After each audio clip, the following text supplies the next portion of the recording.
लोगोफोर दैमुके ब्लगावहाय नोंथांमोनखौ गासैखौबो गोसो गोरबोनिफ्राय खुलुमनाय जासिहरबाय आरो फिन आंनि चेनेलावहाय गासैखौबो बरायबाय।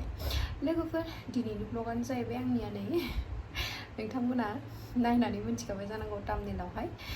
लोगोफोर मैयाथ' आरो जोंहा सनिबार नालाय जेबो मोनजाया, ओमफ्राय दिनै 1 तारिखआवनो जाजायो होनबाय नालाय गोखाखौहाय जिहेतु खुंखा होनो बेखौ जाजायो होनबाय नालाय अमा बेदरजोंहाय एवदों आरोना लोगोफोर। ओमफ्राय नै आं मैगं ओमफ्राय आरो अमा बेबु एसे लादों आरोना, मैगङासो बांसिन आरोना लोगोफोर, बेदर गैया बिदि बारा, आं बांद्राय जानो मोजां मोनखाया, बेबुखौल' लादों।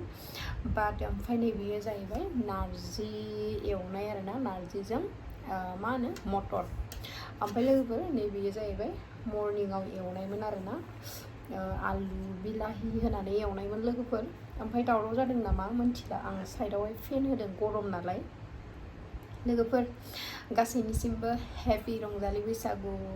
ओमफ्राय सोर सोर बावखुंग्रि गाखोनो मोनाखै आंबायदि, बावखुंग्रि हाजो गाखोनो मोनाखै आंबायदि दुखिया, कमेन्ट खालाम लोगोफोर।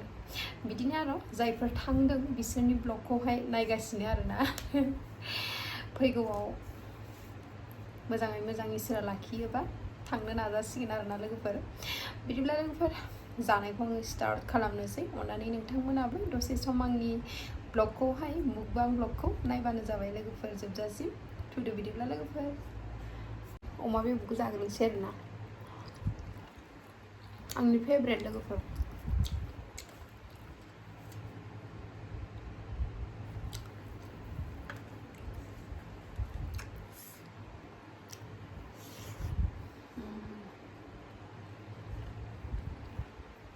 आं मैयानो जानो लुगैदोंमोन लोगोफोर, ओमफ्राय जोंहा लायग्रायानो गैया नालाय गैया मोनजायासै, ओमफ्राय दिन जाबाय आं।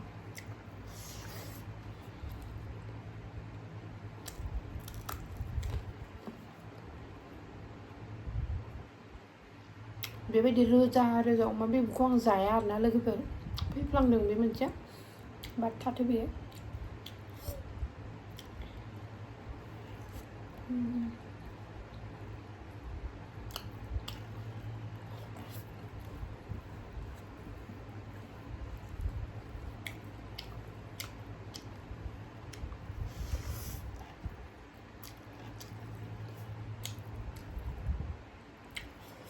नारजि आंनि फेभरेट।